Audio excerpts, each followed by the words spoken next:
삼성전자가 드디어 일본의 칼을 빼들었습니다. 4일 니혼게이지의 신문에 따르면 삼성전자는 일본의 반도체 핵심 소재 수출 규제에 대응하기 위해 자체적으로 공급망 국산화에 착수했습니다.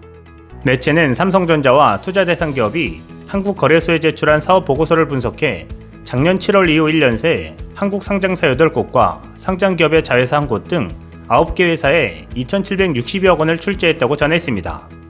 또 한 개 회사당 출자 금액은 크지 않지만 기술 지원을 실시한다며 삼성전자가 한국 반도체 장비 및 소재 기업을 육성해 자체적으로 국내 공급망을 구축하는 것이라고 설명했습니다. 지금까지 삼성전자가 반도체 장비 및 소재를 납품하는 업체의 지분을 사들인 사례는 드물었습니다. 하지만 일본의 수출 규제와 미중 간 대립으로 기존의 국제 반도체 공급망의 분업 체계가 사라질 위기에 처하자 공급망 국산화를 서두르게 됐다는 분석이 나오고 있습니다. 삼성전자가 1년 새 출자한 기업을 보면 불화소소 제조업체인 솔브레인, 반도체 테스트 장치업체 YIK, 반도체 회로원판 제조업체 SNS테크, 반도체 웨이퍼 연마장치업체 KC테크, 진공펌프 장치업체 에로티베큐움, 웨이퍼 세정장치업체 뉴파워 플라즈마, 반도체 장비용 세라믹 부품업체 미코세라믹스, 반도체 마스크 보호 소재업체 FST, 반도체 제조용 소재업체 DNF 등입니다. 삼성전자는 대부분 제3자 배정 유상증자 형식으로 출자했으며 출자 후 지분은 10% 미만으로 알려지고 있습니다. 이 기업들은 모두 삼성전자로부터 투자받은 자금을 연구개발비에 쓸 것이라고 공시했습니다. 결국 삼성을 중심으로 반도체 공급망의 재편이 이루어지는 모양새입니다. 이 신문은 불화소소와 반도체 웨이퍼 연마장치 등 일본 기업이 높은 점유율을 가진 품목이 많다며 FST, DNF 등 첨단 소재 기업과 협력해 반도체 회로 미세화를 진행할 것으로 보인다고 우려 섞인 전망을 내놓았습니다. 매체는 삼성전자가 반도체 공급망 기업에 대한 출자를 가속화한 것은 일본 정부의 수출 규제 이후 한국 기업들이 일본 의존 위험도를 강하게 의식하기 때문이라고 분석했습니다. 이에 더해 SK 하이닉스도 그룹 내 소재업체 육성을 서두르고 있다고 이 신문은 보도했습니다. 아직 수출 규제 품목 가운데 불화소소 수입만 86% 급감했을 뿐 포토레지스트와 브라폴리이미드의 일본 의존도는 여전히 높은 상황입니다. 이 상황을 분석해온 한 일본 대기업 관계자는 일본의 수출 규제가 국산화를 단숨에 진전시킨 면이 있다면서 한국 기업의 의사결정이 빠른 데는 혀를 내두를 정도라고 말했습니다. 정부는 내년 예산안에도 소재 부품 장치 국산화를 우선순위에 포함시켰습니다.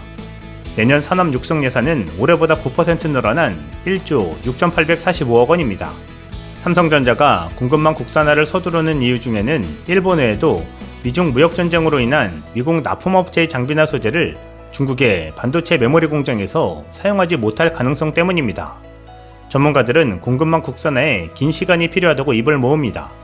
하지만 반도체 매출이 70조 원을 넘고 30조 원 이상을 투자하는 삼성전자의 움직임은 의미가 크다며 삼성전자가 주 고객인 일본 업체들의 국제 분업에도 변화가 있을 것이라고 니케이는 전망했습니다. 삼성이 일본 반도체 소부장 기업들을 통째로 삼키는 형국입니다. 이런 가운데 외신들이 또 한 번 한국에 찬사를 쏟아내고 있습니다. 코로나19 바이러스를 막기 위한 스마트 버스 쉼터가 서울 거리에 등장했다. 한국의 새로운 버스 정류장이 우리가 지금 공상과학 세상에 살고 있는 것이 아닌가 하는 착각이 들게 한다. 이는 주요 외신들이 한국의 서울 거리에 선보이고 있는 버스 정류장을 두고 쏟아낸 찬사입니다. 외신들은 코로나19 K방역의 또 다른 혁신적인 개발품이라며 입을 모으고 있습니다. 외신이 주목한 최첨단 버스 정류장은 스마트 기술을 접목해 만든 성동 스마트 쉼터입니다. 성동 스마트 쉼터는 지난해 8월 구가 관내 10개소 버스 정류소에 선보인 세계 최초 버스 정류소 쉼터입니다. 성동구는 지난해 10곳으로 시작한 스마트 쉼터가 주민들의 호응에 힘입어 현재 28곳으로 확대됐다고 5일 밝혔습니다. 혹독했던 2017년 겨울 버스 정류장에 찬바람을 막아주는 바람막이 온기 누리소에서 출발해 이제는 폭염과 한파, 미세먼지뿐만 아니라 공기 중 바이러스를 99% 차단해 코로나19 감염병에도 안전하도록 진화했습니다. 스마트 쉼터는 열화상 카메라로 출입을 제한하고 기본 냉난방은 물론 바이러스 차단 자외선 살균과 미세먼지 조절 기능을 갖췄습니다. 또 인공지능 CCTV와 디지털 샤이니즈 화면 등 최첨단 스마트 기술이 한 곳에 집약되어 있습니다. 탁 트인 3면 유리 공간에 무선 충전기가 있는 간이 테이블과 의자도 갖춰져 있으며 카페처럼 음악도 흘러나옵니다. 쉼터의 가장 돋보이는 점은 IoT 제어 관제 시스템으로 꼽힙니다. 쉼터 내 모든 시스템은 IoT를 활용해 성동구 스마트 도시 통합 관제센터에서 원격으로 제어, 관제합니다. 쉼터로서의 기능뿐만 아니라 늦은 밤 버스 정류소 인근에서 발생할 수 있는 각종 사건 사고에도 대비한 안전 기능도 탑재하고 있습니다. 내부에 설치된 지능형 CCTV가 주변 이상 행동을 인공지능으로 감지해 성동경찰서와 소방서가 상황을 공유할 수 있게 했습니다. 쉼터 내부에는 비상벨을 누르지 않더라도 비명소리 등 이상 음원을 감지하는 음원 감지 시스템까지 설치되어 있어 쉼터 내 안전을 책임지고 있습니다.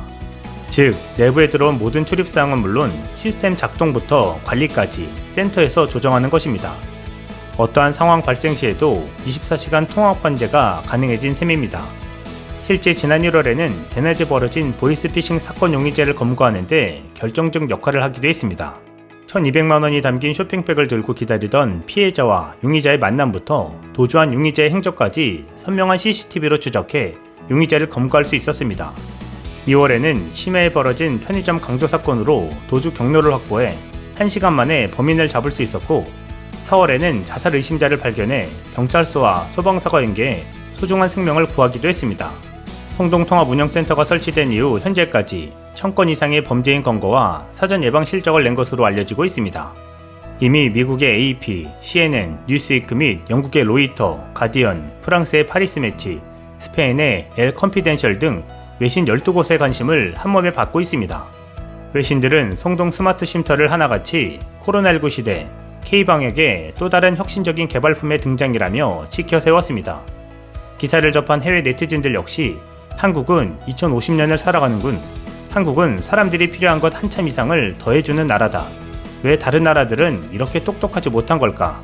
작은 스타벅스가 버스 정류장에 생겼네라는 댓글을 올렸습니다. 구에 따르면 스마트 쉼터의 누적 이용자는 1년 만에 100만 명을 돌파했습니다. 특히 폭염에 지속됐던 지난 7월의 경우 전월 대비 이용자가 2배 이상 늘었습니다. 한 관계자는 갑작스런 폭우와 견디기 어려운 폭염이나 한파를 피할 수 있고 무료 와이파이에 교통정보까지 제공하니 만족도가 높다고 전했습니다. 이런 이유로 지난달 25일 실시한 여론조사에서 성동구민의 92.3%는 성동구 구정에 만족감을 드러냈고 97.9%는 앞으로도 계속 이곳에서 살고 싶다고 응답했습니다. 코로나 시대에 모바일 전자명부를 실시하게 된 것도 성동구에서 가장 먼저 도입해 운영함으로써 전국적인 확산을 이끈 것으로 알려졌습니다.